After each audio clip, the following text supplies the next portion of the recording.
हर हर महादेव।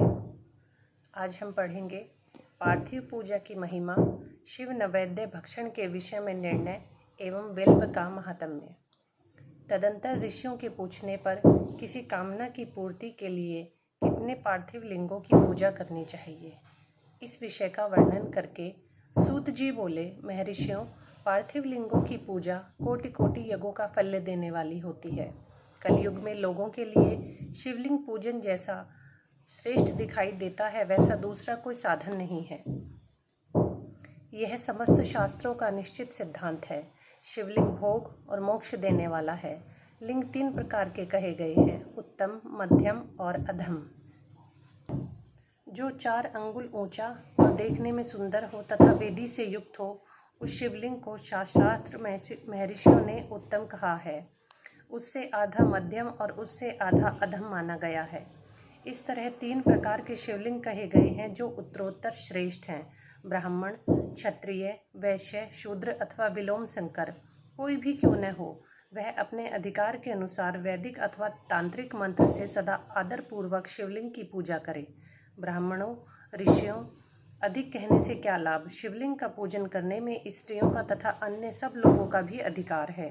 द्विजों के लिए वैदिक पद्धति से ही शिवलिंग की पूजा करना श्रेष्ठ है, परंतु अन्य लोगों के लिए वैदिक मार्ग से पूजा करने की सम्मति नहीं है। वेदज्ञ द्विजों को वैदिक मार्ग से पूजन करना चाहिए, अन्य मार्ग से नहीं। यह भगवान शिव का कथन है। दधीची और गौतम आदि के शाप से जिनका चित्त दग्ध हो गया है, उन द्विजों का वैदिक कर्म में श्रद्धा नहीं होती। जो मनुष्य वेदों अथवा स्मृतियों में कहे हुए सत्कर्मों की अवहेलना करके दूसरों के कर्म को करने लगता है, उसका मनोरथ कभी सफल नहीं होता है। इस प्रकार विधि पूर्वक भगवान शंकर का नैवेद्यांत पूजन करके उनकी त्रिभुवनमयी 8 मूर्तियों का भी वही पूजन करे। पृथ्वी, जल, अग्नि, वायु, आकाश, सूर्य, चंद्रमा तथा यजमान, ये भगवान शंकर की 8 मूर्तियां कही गई हैं। इन मूर्तियों के साथ शर्व, भव, रुद्र, उग्र, भीम, ईश्वर, महादेव तथा पशुपति, इन नामों की भी अर्चना करें। तदंतर चंदन, अक्षत और बिलपत्र लेकर वहां ईशान आदि के क्रम से भगवान शिव के परिवार का उत्तम भाव से पूजन करें। ईशान नंदी, चंड, महाकाल, भृंगी, वृषभ, स्कंद, कपिदेश्वर, सोम तथा शुक्र, ये 10 शिव के परिवार हैं जो क्रमशः ईशान आदि 10 दिशाओं में पूजनीय हैं। तत्पश्चात भगवान शिव के समक्ष वीरभद्र का और पीछे कीर्तिमुख का पूजन करके विधि पूर्वक 11 रुद्रों की पूजा करें। इसके बाद पंचाक्षर मंत्र का जप करके शतरुद्रीय स्त्रोत का, नाना प्रकार की स्तुतियों का तथा शिव पंचांग का पाठ करें। तत्पश्चात परिक्रमा और नमस्कार करके शिवलिंग का विसर्जन करें। इस प्रकार मैंने शिव पूजन की संपूर्ण आदरपूर्वक वर्णन किया है। रात्रि में देव कार्य को सदा उत्तराभिमुख होकर ही करना चाहिए। इस प्रकार शिव पूजन भी पवित्र भाव से सदा उत्तराभिमुख होकर ही करना उचित है। जहाँ शिवलिंग स्थापित हो, उससे पूर्व दिशा का आश्रय लेकर नहीं बैठना चाहिए या खड़ा होना चाहिए, क्योंकि वह दिशा भगवान के सामने या आगे पड़ती है। इष्ट देव का सामना रोकना ठीक नहीं। शिवलिंग से उत्तर दिशा में भी न बैठें, क्योंकि उधर भगवान शंकर का वामांग है, जिसमें शक्ति स्वरूपा देवी उमा विराजमान है। पूजक को शिवलिंग के पश्चिम दिशा में भी नहीं बैठना चाहिए, क्योंकि वह आराध्य देव का पृष्ठ भाग है। पीछे की ओर से पूजा करना उचित नहीं है। अतः अवशिष्ट दक्षिण दिशा ही ग्राम्य है, उसी का आश्रय लेना चाहिए। तात्पर्य यह है कि शिवलिंग से दक्षिण दिशा में उत्तराभिमुख होकर बैठें और पूजा करें। विद्वान पुरुष को चाहिए कि वह भस्म का त्रिपुंड लगाकर, रुद्राक्ष की माला लेकर तथा बेलपत्र का संग्रह करके ही भगवान शंकर की पूजा करे, इनके बिना नहीं। मुनिवरों, शिव पूजन आरंभ करते समय यदि भस्म न मिले तो मिट्टी से भी ललाट में त्रिपुंड अवश्य कर लेना चाहिए। महर्षि बोले, मुने, हमने पहले से यह बात सुन रखी है कि भगवान शिव का नैवेद्य ग्रहण नहीं करना चाहिए। इस विषय में शास्त्र का क्या निर्णय है, यह बताइए। साथ ही बिल्व का महात्म्य भी प्रकट कीजिए। सूत जी ने कहा, मुनियों, आप शिव संबंधी व्रत का पालन करने वाले हैं, अतः आप सबको शतशत धन्यवाद है। मैं प्रसन्नता पूर्वक सब कुछ बताता हूँ, आप सावधान होकर सुने। जो भगवान शिव का भक्त है बाहर भीतर से पवित्र और शुद्ध है, उत्तम व्रत का पालन करने वाला तथा दृढ़ निश्चय से युक्त है, वह शिव नैवेद्य का अवश्य भक्षण करे। भगवान शिव का नैवेद्य आग्रह है, इस भावना को मन से निकाल दें। शिव के नैवेद्य को देख लेने मात्र से भी सारे पाप दूर हो जाते हैं। उसको खा लेने पर तो करोड़ों पुण्य आपके भीतर आ जाते हैं। आए हुए शिव नैवेद्य को सिर झुकाकर प्रसन्नता के साथ ग्रहण करें और प्रयत्न करें कि शिव स्मरण पूर्वक उसका भक्षण करें। आए हुए शिव नैवेद्य को जो यह कहकर कि मैं इसे दूसरे समय में ग्रहण करूंगा लेने में विलंब कर देता है, वह मनुष्य निश्चय ही पाप से बंध जाता है। जिसने शिव की दीक्षा ली हो उस शिव भक्त के लिए यह शिव नैवेद्य अवश्य भक्षणीय है, ऐसा कहा जाता है। शिव की दीक्षा से युक्त शिव भक्त पुरुष के लिए सभी शिवलिंगों का नैवेद्य शुभ एवं महाप्रसाद है, अतः वह उसका अवश्य भक्षण करे। परंतु जो अन्य देवताओं की दीक्षा से युक्त है और शिव भक्ति में भी मन को लगाए हुए है, उसके लिए शिव नैवेद्य भक्षण के विषय में क्या निर्णय है, आप लोग प्रेम पूर्वक सुने।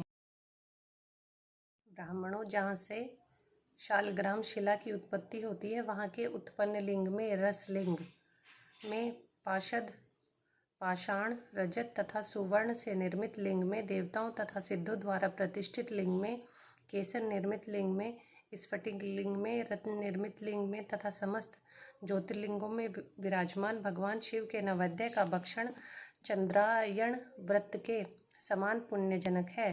ब्रह्म हत्या करने वाला पुरुष भी यदि पवित्र होकर शिव निर्माल्य का भक्षण करके उसे सिर पर धारण करे और उसका सारा पाप शीघ्र ही नष्ट हो जाता है। जहाँ पर चंड का अधिकार है, जहाँ पर चंड का अधिकार नहीं है, वहाँ शिव निर्माल्य के का सभी को भक्तिपूर्वक भोजन कराना चाहिए। बाणलिंग, लोह निर्मित लिंग, सिद्धलिंग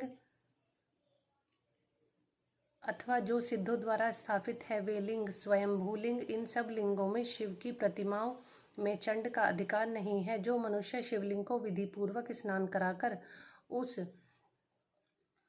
स्नान के जल का 3 बार आचमन करता है, उसके कायिक, वाचिक और मानसिक तीनों प्रकार के पाप यहाँ शीघ्र ही नष्ट हो जाते हैं। जो शिव नैवेद्य पत्र, पुष्प, फल और जल आग्रह है, वह सब शालग्राम शिला के स्पर्श से पवित्र ग्रह करने योग्य हो जाता है। मुनीश्वरों, शिवलिंग के ऊपर चढ़ा हुआ जो द्रव्य है वह आग्रह है। जो वस्तु लिंग स्पर्श से रहित है, अर्थात जिस वस्तु को अलग रखकर शिवजी को निवेदित किया जाता है, लिंग के ऊपर नहीं चढ़ाया जाता, वह अत्यंत पवित्र जानना चाहिए। मुनीश्वरों, इस प्रकार नैवेद्य के विषय में शास्त्र का निर्णय बताया गया है।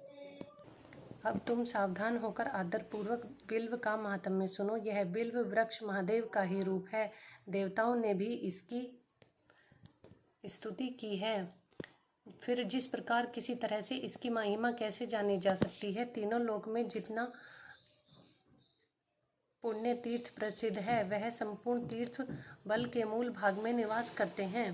जो पुण्यात्मा मनुष्य बिल्व के मूल में लिंग स्वरूप अविनाशी महादेव जी का पूजन करता है, वह निश्चय ही शिवपद को प्राप्त होता है।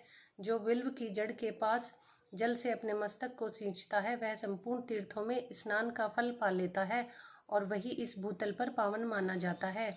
इस बिल्व की जड़ें परम उत्तम थाल को जल से भरा हुआ देखकर महादेव जी के पूर्णतः संतुष्ट होते हैं। जो मनुष्य गंध, पुष्प आदि से बिल्व के मूल भाग का पूजन करता है, वह शिवलोक को पाता है और इस लोक में भी उसकी सुख संतति बढ़ती है। जो बिल्व की जड़ के समीप आदरपूर्वक दीपावली जलाकर रखता है, वह तत्व ज्ञान से संपन्न हो भगवान महेश्वर से मिल जाता है। जो बिल्व की शाखा थामकर हाथ से उसके नए नए पल्व उतारता है और उनसे बिल्व की पूजा करता है, वह सब पापों से मुक्त हो जाता है। जो बिल्व की जड़ के समीप भगवान शिव में अनुराग रखने वाले एक भक्त को भी भक्तिपूर्वक भोजन कराता है, उसे कोटि गुना पुण्य प्राप्त होता है। जो बिल्व की जड़ के पास शिव भक्त को खीर और धृत से युक्त अन्न देता है, वह कभी दरिद्र नहीं होता। ब्राह्मणों, इस प्रकार मैंने सांगोपांग शिवलिंग पूजन का वर्णन किया है। यह प्रवृत्ति मार्गी तथा निवृत्ति मार्गी पूजकों के भेद से 2 प्रकार का होता है। प्रवृत्ति मार्गी लोगों के लिए पीठ पूजा तथा भूतल पर संपूर्ण अभिष्ट वस्तुओं को देने वाली होती है। प्रवृत्त पुरुष सुपात्र, गुरु आदि के ही सारी पूजा संपन्न करें और अभिषेक के अंत में अघनी के चावल से बनाया हुआ नैवेद्य निवेदन करें। पूजा के अंत में शिवलिंग को शुद्ध, संपुट और विराजमान करके घर के भीतर कहीं अलग रख दें। निवृत्त मार्गी उपासकों के लिए हाथ पर ही शिव पूजन का विधान है। उन्हें भिक्षा आदि से प्राप्त हुए अपने भोजन को ही नैवेद्य के रूप में निवेदित कर देना चाहिए। निवृत्त पुरुषों के लिए सूक्ष्म लिंग ही श्रेष्ठ बताया गया है। वे विभूति से पूजन करें और विभूति को ही नैवेद्य रूप से निवेदित भी करें। पूजा करके उस लिंग को सदा अपने मस्तक पर धारण करें। शिवनाम जप तथा भस्म धारण की महिमा, त्रिपुंड के देवता और स्थान आदि का प्रतिपादन। ऋषि बोले, महाभाग व्यास शिष्य सूत जी, आपको नमस्कार है। अब आप उस परम उत्तम भस्म महात्म्य का ही वर्णन कीजिए। भस्म महात्म्य, रुद्राक्ष महात्म्य तथा उत्तम नाम महात्म्य, इन तीनों लोकों का परम प्रसन्नता पूर्वक प्रतिपादन कीजिए और हमारे हृदय को आनंद दीजिए। सूत जी ने कहा, महर्षियों, आपने बहुत ही उत्तम बात पूछी है। यह समस्त लोगों के लिए हितकारक विषय है। जो लोग भगवान शिव की उपासना करते हैं वे धन्य हैं, कृताग्र हैं, उनका देह धारण सफल है तथा उनके समस्त कुल का उद्धार हो गया है। जिनके मुख में भगवान शिव का नाम है, जो अपने मुख से सदाशिव और शिव इत्यादि नामों का उच्चारण करते रहते हैं, पाप उनका उसी तरह स्पर्श नहीं करते जैसे खादिक वृक्ष के अंगार को छूने का साहस कोई प्राणी नहीं कर सकता। हे श्री शिव, आपको नमस्कार है। श्री शिवाय नमस्तुभ्य। ऐसी बात जब मुंह से निकलती है तब वह समस्त पापों का विनाश करने वाला पावन तीर्थ बन जाता है, और जो मनुष्य प्रसन्नता पूर्वक उस मुख का दर्शन करता है उसे निश्चय ही तीर्थ सेवन जनित फल प्राप्त होता है। ब्राह्मणों, शिव का नाम, विभूति तथा रुद्राक्ष, ये तीनों त्रिवेणी के समान परम पुण्य माने गए हैं। जहाँ ये तीनों शुभतर वस्तुएं सर्वदा रहती हैं, उसके दर्शन मात्र से मनुष्य त्रिवेणी स्नान का फल पा लेता है। भगवान शिव का नाम गंगा है, विभूति यमुना मानी गई है और रुद्राक्ष को सरस्वती कहा गया है। इन तीनों की संयुक्त त्रिवेणी समस्त पापों का नाश करने वाली है। श्रेष्ठ ब्राह्मणों, इन तीनों की महिमा को सदस द्विलक्षण भगवान महेश्वर के बिना दूसरा कौन भली भांति जानता है। इस ब्रह्मांड में जो कुछ है वह सब केवल महेश्वर ही जानते हैं। विप्रगण, मैं अपनी श्रद्धा भक्ति के साथ संक्षेप से भगवान नामों की महिमा का वर्णन सुनाता हूँ। तुम सब लोग प्रेम पूर्वक सुनो। यह नाम महात्म्य समस्त पापों को हर लेने वाला सर्वोत्तम साधन है। शिव इस नाम रूपी दानव दल से महान पाताल रूपी पर्वत अनासे ही भस्म हो जाता है। यह सत्य है, सत्य है, इसमें कोई संशय नहीं। शौनक, पाप मूलक के नाना प्रकार के दुख हैं, वे एकमात्र शिव नाम से ही नष्ट होने वाले हैं। दूसरे साधनों से संपूर्ण यत्न होने पर भी संपूर्णतः नष्ट नहीं होते। जो मनुष्य इस भूतल पर सदा भगवान शिव के नामों के जप में ही लगा हुआ है, वह वेदों का ज्ञाता है, वह पुण्यात्मा है और वह धन्यवाद का पात्र है तथा इस विद्वान के रूप में माना गया है। मुने, जिनका शिवनाम जप में विश्वास है, उनके द्वारा आचरित नाना प्रकार के धर्म तत्काल फल देने के लिए उत्सुक हो जाते हैं। महर्षि, भगवान शिव के नाम से जितने पाप नष्ट होते हैं उतने पाप मनुष्य इस भूतल पर कर भी नहीं सकते। जो शिवनाम रूपी नौका पर आरूढ़ होकर संसार रूपी समुद्र को पार करते हैं, उनके जन्म मरण रूप संसार के मूलभूत वे सारे पाप निश्चय ही नष्ट हो जाते हैं। महामुनि, संसार के मूलभूत पाताल रूपी पादकों का शिव नाम रूपी कुठार से निश्चय ही नाश हो जाता है। जो पाप रूपी दानव दल से पीड़ित हैं, उन्हें शिव नाम रूपी अमृत का पान करना चाहिए। पापों के दानव दल से दग्ध होने वाले लोगों को उस शिव नामामृत के बिना शांति नहीं मिल सकती। जो शिव नाम रूपी सुधा की वृष्टि जनित धारा में गोते लगा रहे हैं, वह संसार रूपी दानव दल के बीच में खड़े होने पर भी कदापि शोक के भागी नहीं होते हैं। जिन महात्माओं के मन में शिवनाम के प्रति बड़ी भारी भक्ति है, ऐसे लोगों की सहसा और सर्वथा मुक्ति होती है। मुनीश्वर, जिसने अनेक जन्मों तक तपस्या की है, उसी की शिवनाम के प्रति भक्ति होती है, जो समस्त पापों का नाश करने वाली है। जिसके मन में भगवान शिव के नाम के प्रति कभी खंडित न होने वाली असाधारण भक्ति प्रकट हुई है, उसी के लिए मोक्ष सुलभ है, ऐसा मेरा मत है। जो अनेक पाप करके भी भगवान शिव के नाम जप में आदर पूर्वक लग गया है वह समस्त पापों से ही मुक्त हो जाता है, इसमें संशय नहीं। जैसे वन में दानव दल से दग्ध हुए वृक्ष भस्म हो जाते हैं, उसी प्रकार शिवनाम रूपी दानव दल से दग्ध होकर उस समय तक के सारे पाप भस्म हो जाते हैं। शौनक जिसके अंग नित्य भस्म लगाने से पवित्र हो गए हैं, उसको शिवनाम जप का आदर करने लगा है, वह घोर संसार सागर को भी पार कर ही लेता है। संपूर्ण वेदों का अवलोकन करके पूर्ववर्ती महर्षियों ने यह निश्चित किया है कि भगवान शिव के नाम का जप संसार सागर को पार करने के लिए सर्वोत्तम उपाय है। मुनिवरों, अधिक कहने से क्या लाभ। मैं शिव नाम के सर्व पापाहारी महात्म्य का एक ही श्लोक में वर्णन करता हूँ। भगवान शंकर के एक नाम में ही पाप हरण की जितनी शक्ति है, उतना पातक मनुष्य कभी कर ही नहीं सकता। मुने, पूर्व काल में महापापी राजा इंद्रधुम्न ने शिवनाम के प्रभाव से ही उत्तम सद्गति प्राप्त की थी। इस प्रकार कोई ब्राह्मण युवती भी जो पाप कर चुकी है, शिवनाम के प्रभाव से ही उत्तम गति को प्राप्त हुई है। द्विजवरों, इस प्रकार मैंने तुम्हें भगवान नाम के उत्तम महात्म्य का वर्णन सुनाया है। जब तुम इस भस्म का महात्म्य सुनोगे तो समस्त पावन वस्तुओं को भी पावन करने वाला है। महर्षियों, भस्म संपूर्ण मंगलों को देने वाला तथा उत्तम और उसके दो भेद बताए गए हैं। उन दोनों भेदों का मैं वर्णन करता हूँ, सावधान होकर सुनो। एक को महाभस्म जानना चाहिए और दूसरे को स्वल्प भस्म। भस्म महाभस्म के भी अनेक भेद हैं। वह 3 प्रकार से कहा गया है, श्रोत, स्मार्त और लौकिक। स्वल्प भस्म के भी बहुत से भेदों का वर्णन किया है। श्रोत और स्मार्त भस्म को केवल द्विजों के ही उपयोग आने के योग्य कहा गया है। तीसरा जो लौकिक भस्म है वह अन्य सब लोगों के उपयोग में आ जाता है। श्रेष्ठ महर्षियों ने बताया है कि द्विजों को वैदिक मंत्रों के उच्चारण पूर्वक भस्म धारण करनी चाहिए। दूसरे लोगों के लिए बिना मंत्र के ही केवल धारण करने का विधान है। जले हुए गोबर से प्रकट होने वाला भस्म आग्नेय कहलाता है। महामुने, वह भी त्रिपुंड का द्रव्य है, ऐसा कहा गया है। अग्निहोत्र से उत्पन्न हुए भस्म का भी मनुष्य पुरुषों को संग्रह करना चाहिए। अन्य यज्ञ से प्रकट हुआ भस्म भी त्रिपुंड धारण के काम में आ सकता है।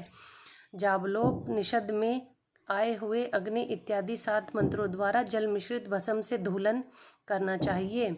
महर्षि जाबली ने सभी वर्णों और आश्रमों के लिए मंत्र से या बिना मंत्र के भी आदर पूर्वक भस्म से त्रिपुंड लगाने की आवश्यकता बताई है। समस्त अंगों में सजल भस्म को मलना, विभिन्न अंगों में तिरछा त्रिपुंड लगाना, इन कार्यों को मोक्षार्थी पुरुष परमार्थ कभी भी न छोड़ें, ऐसा श्रुति का आदेश है। भगवान शिव और विष्णु ने त्रियक त्रिपुंड धारण किया है। अन्य देवियों सहित भगवती उमा लक्ष्मी देवी ने वाणी द्वारा इसकी प्रशंसा की है। ब्राह्मणों, क्षत्रियों, वैश्यों, शूद्रों, वर्ण संकरों तथा जाति भ्रष्ट पुरुषों ने भी उद्धूलन तथा त्रिपुंड के रूप में भस्म धारण किया है। इसके पश्चात भस्म धारण और त्रिपुंड की महिमा एवं विधि बताकर सूत जी ने फिर कहा, महर्षियों, इस प्रकार मैंने संक्षेप से त्रिपुंड का महात्म्य बताया है। यह समस्त प्राणियों के लिए गोपनीय रहस्य है, अतः तुम्हें भी इसे गुप्त ही रखना चाहिए। मुनिवरों, ललाट आदि सभी निर्दिष्ट स्थानों में भस्म से 3 तिरछी रेखाएं बनाई जाती हैं, उन्हीं को विद्वानों ने त्रिपुंड कहा है। बोहों के मध्य भाग से लेकर जहाँ तक बोहों का अंत है, वहाँ उतना बड़ा त्रिपुंड ललाट में धारण करना चाहिए। मध्यमा और अनामिका उंगली से 2 रेखाएं करके बीच में अंगुष्ठ द्वारा प्रतिलोम भाव से की गई रेखा त्रिपुंड कहलाती है। अथवा बीच की 3 उंगलियों से भस्म लेकर यत्न पूर्वक भक्ति भाव से ललाट में त्रिपुंड धारण करें। त्रिपुंड अत्यंत उत्तम एवं भोग और मोक्ष को देने वाला होता है। त्रिपुंड की 3 रेखाओं में से प्रत्येक के 9 देवता हैं जो सभी अंगों में स्थित हैं। मैं उनका परिचय देता हूँ, सावधान होकर सुनो। मुनिवरों, प्रणव का प्रथम अक्षर अकार, ग्राह्य पर्यय अग्नि, पृथ्वी, धर्म, रजोगुण, ऋजुवेद, क्रियाशक्ति, प्रातः सवन तथा महादेव, ये त्रिपुंड की प्रथम रेखा के 9 देवता हैं। यह बात शिव दीक्षा परायण पुरुषों को अच्छी तरह समझ लेनी चाहिए। प्रणव का दूसरा अक्षर उकार, दक्षिणा अग्नि, आकाश, सत्वगुण, रजोवेद, मध्य दिवसन, इच्छा शक्ति, अंतरात्मा तथा महेश्वर, ये दूसरी रेखा के 9 देवता हैं। प्रणव का तीसरा अक्षर मकार, आहावनीय अग्नि, परमात्मा, तमोगुण, द्विगलोक, ज्ञान शक्ति, सामवेद, तृतीय सवन तथा शिव ये तीसरी रेखा के 9 देवता हैं। इस प्रकार स्थान देवताओं को उत्तम भक्ति भाव से नित्य नमस्कार करके स्नान आदि से शुद्ध हुआ पुरुष यदि त्रिपुंड धारण करे तो भोग और मोक्ष को भी प्राप्त कर लेता है। मुनीश्वर, ये संपूर्ण अंगों में स्थान देवता बताए गए हैं। अब उनके संबंधी स्थान बताता हूँ, भक्ति पूर्वक सुनो। 32, 16, 8 तथा 5 स्थानों में त्रिपुंड का न्यास करे। मस्तक, ललाट, दोनों कान, दोनों नेत्र, दोनों नासिका, मुख, कंठ, दोनों हाथों, दोनों कोहनी, दोनों कलाई, हृदय, दोनों पार्श्व भाग, नाभि, दोनों अंडकोश, दोनों उरु, दोनों गुल्फ, दोनों घुटने, दोनों पिंडली और दोनों पैर, ये 32 उत्तम स्थान हैं। इनमें क्रमशः अग्नि, जल, पृथ्वी, वायु, 10 द्विक प्रदेश, 10 द्विकपाल तथा 8 वसुओं का निवास है। धर, दुर्व, ध्रुव, सोम, अप, अनिल, अनल, प्रत्यूष तथा प्रभास, ये 8 वसु कहे गए हैं। इन सब का नाम मात्र लेकर इनको स्थानों में विद्वान पुरुष त्रिपुंड धारण करे अथवा एकाग्रचित होकर 16 स्थान में ही त्रिपुंड धारण करे। मस्तक, ललाट, कंठ, दोनों कंधों, दोनों भुजाओं, दोनों कोहनियों, दोनों कलाइयों में, हृदय में, नाभि में, दोनों पसलियों में तथा पृष्ठ भाग में, और त्रिपुंड लगाकर वहां दोनों अश्विनी कुमारों का, शिव शक्ति, रुद्र, ईश और नारद का और वामा आदि 9 शक्तियों का पूजन करे। ये सब मिलकर 16 देवता हैं। अश्विनी कुमार 2 कहे गए हैं, नासत्य और दृश्य अथवा मस्तक, केश, दोनों कान, मुख, दोनों भुजा, हृदय, नाभि, दोनों उरु, दोनों जानु, दोनों पैर और पृष्ठभाग। इन 16 स्थानों में 16 त्रिपुंड का न्यास करें। मस्तक में शिव, कैलाश में चंद्रमा, दोनों कानों में रुद्र और ब्रह्मा, मुख में विघ्नराज गणेश, दोनों भुजाओं में विष्णु, लक्ष्मी, हृदय में शंभु, नाभि में प्रजापति, दोनों उर्वों में नाग और नाग कन्याएं, दोनों घुटनों में ऋषि कन्याएं, दोनों पैरों में समुद्र तथा विशाल पृष्ठभाग में संपूर्ण तीर्थ देवता रूप से विराजमान हैं। इस प्रकार 16 स्थानों का परिचय दिया गया है। अब 8 स्थान बताए जाते हैं। गुह्या स्थान, ललाट, परम उत्तम, कर्णयुगल, दोनों कंधे, हृदय और नाभि, ये 8 स्थान हैं। इनमें ब्रह्मा तथा सप्तऋषि, ये 8 देवता बताए गए हैं। मुनीश्वरों, भस्म के स्थान को जानने वाले मनुष्य ने इस तरह 8 स्थानों का परिचय दिया है। अथवा मस्तक, दोनों भुजाएं, हृदय, नाभि, 5 स्थानों को भस्मवेता पुरुषों ने भस्म धारण करने के योग्य बताया है। यथासंभव देश, काल आदि की अपेक्षा करते हुए भस्म को अभिमंत्रित करना और जल में मिलाना आदि कार्य करें। यदि उद्दूलन में असमर्थ हों तो त्रिपुंड आदि लगाएं। त्रिनेत्रधारी, तीनों लोकों के आधार, तीनों देवताओं के जनक भगवान शिव का स्मरण करते हुए नमः शिवाय कहकर ललाट में त्रिपुंड लगाएं। ईशाभ्याम नमः ऐसा कहकर दोनों पार्श्व भागों में त्रिपुंड धारण करें। बीजाभ्याय नमः यह बोलकर दोनों कलाइयों में भस्म लगाएं। प्रेताभ्याय नमः कहकर नीचे के अंग में, उमेशाय भय नमः कहकर ऊपर के अंग में तथा भीमाय नमः कहकर पीठ में तथा सिर के पिछले भाग में त्रिपुंड लगाना चाहिए। जय श्री महाकाल। ऐसी ही इंटरेस्टिंग वीडियो के लिए और शिव पुराण के बाकी बचे हुए महात्म्य को सुनने के लिए मेरे चैनल को सब्सक्राइब कीजिए। वीडियो पसंद आई हो तो लाइक कीजिए और शेयर कीजिए। ओम नमः शिवाय।